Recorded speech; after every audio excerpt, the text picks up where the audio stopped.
बिस्मिल्लाहिर्रहमानिर्रहीम। अस्सलाम वालेकुम। की हाल है मेरे यूट्यूब फैमिली वाले। अरूज फातिमा व्लॉग अज साड़ा नवा व्लॉग है। असा न्यू चैनल बनाया है तो चैनल नू फॉलो लाइक और सबसक्राइब करो। अगर कोई गलती मिस्टेक वगैरह हो तो दस्सियो। असी फैमिली च रहने तो फैमिली दे विच एक फैमिली च रहने मिडल क्लास साड़ी फैमिली है। मिडल क्लास फैमिली नाल साड़ा ताल्लुक है। ते अगर कोई मिस्टेक वगैरह हो जाए तो दस्सियो। मोड़ एमनाबाद असी राशी हाँ। छोटा जिहा साड़ा छोटी जी साड़ी फैमिली है। फैमिली दे विच असी रहने मिडल क्लास लोगों नाल साड़ा ताल्लुक है। तो छोटा जिहा साड़ा कमरा है। पूरी फैमिली चों सानूं एक कमरा मिलिया है। उस कमरे दे विच असी गुजारा करने चैनल बनाया है। सानूं किसी ने नहीं सी कहा कि व्लॉग बना चैनल बनाओ। मैं व्लॉग वेखदी हुंदी सां, इस वजह तो मैनूं भी शौक आया कि व्लॉग बनावा करां। दो मेरिया बेटियां ने, अल्लाह ताला ने सानूं बेटा नहीं दिता तो यह मेरी छोटी बेटी है।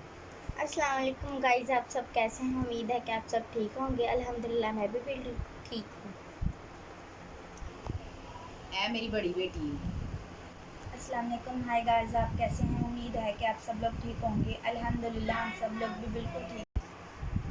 असी अपने घर की हर गल तुहाडे नाल शेयर करांगे।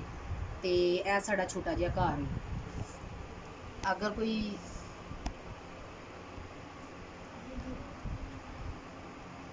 छोटा जिहा साडा कमरा है, ये ही साडा खाना पाना है, ये साडी रहाइश है, ये असी गुजारा करने जिस तरह भी हो सकता असी गुजारा करने। छोटा जिहा साडा सेहन है। सामने वाला कमरा मेरा छोटी देवरानी दा है। उस तो बाद है छोटा जिहा साडा सेहन है, वो बाहर वाला गेट है। यह साडा सामना वाशरूम है।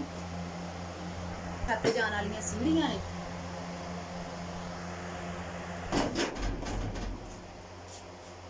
असां इन्नी उच्ची मोटर लगाई गई देखी। हुण असी आ गए छत ते। यह साडा छोटा जिहा वाशरूम है। यह नाल साडा छोटा जिहा बर्तन साफ करने वाला बनया खुरा। इत्थे असी बर्तन वगैरह साफ करने विच ही सिंक लगाया है। यह छत है साडा। असी छत दे उत्ते चारपाइयां डाने उपर ही पकाने खाने ते नीचे बहुत ज़्यादा गर्मी शदीद है। नीचे अगर पकाइए तो मसला खराब हो जाता है, सांस भी नहीं ली जाती। इस वजह तो असी ऊपर ही सारा कुछ करने कराने। ये हमारे कबूतर हैं। ये हमारे साढ़े पकाने वाले चूल्हे ने। असी छत ते पकाने तीन फैमिलियां असी छोटे जे घर दे विच रहिने। वो सामने वाला मेरी देवरानी दा कमरा है, छोटे वाली दा, ते ओहदे चों गुजारा करदी है। सामने साड़ी चारपाई टुट गई है ते मिस्त्री नहीं मिलिया बनाने वास्ते। इस वजह तो साढ़े कोल 2-3 ही मंजियां सन, एक ओहदे च भी टुट गई है। ते असी दूं ते गुजारा भी करने। हुण कोई मिस्त्री मिलेगा तो फिर बनवावांगे। बहुत ज़्यादा गर्मी है छत ते। धुप्प इन्नी ज़्यादा है छत ते, सूरज एक सकिंट भी नहीं खड़िया होया जांदा। मैं सारी पसीनों पसीनी हो गई हाँ, इसलिए हनी हुई सीटों चले नीचे। और ये देखिए हमारे वॉशरूम के छत के ऊपर क्वालगंदर लगी हुई थी। कितने दिन बारिश की वजह से हरी हरी हो रही है, वरना पहले की तो सूखी हुई थी। और हम साथ में पानी भी देते हैं, ये देखें। और उधर वो बोल के अंदर पानी पड़ा हुआ है। चिड़ी वगैरह के खाने पीने का इंतज़ाम किया हुआ है चिड़ियों के। और ये एक वालगंदर है। मैं गई सा छत ते ते उत्थे गर्मी सी बहुत ज़्यादा। इस वजह तो मैनूं लग गई प्यास। हुण मैं थोड़ा सा पानी पी लूं।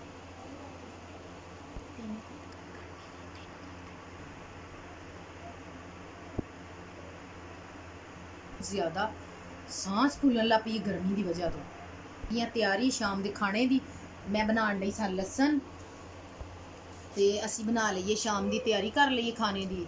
फिर असां चारपाइयां डाहणियां हुंदियां ने, इस वजह तो फिर सेक हो जाता है तो टाइम नाल असी पका लईदा है। चुल्हे शुल्हे बंद कर देईदे ने क्योंकि जियां ने लम्मा पैना हुंदा है। इस वजह तो कि भाई चलो ठंडा होइए थोड़ा। इतनी ज़्यादा गर्मी थी कि मेरी छोटी बहन को भी इतनी ज़्यादा प्यास लग गई थी। अब मेरी छोटी बहन भी पानी पीने लगी हैं। ये देखें, इससे भी बहुत प्यास लगी हुई है, पानी पीने लगी है। और मेरी मामा तो अभी थोम ही छिल रही हैं। अज दा साडा यही व्लॉग सी ते हुण असी करने खत्म। अल्लाह हाफिज़।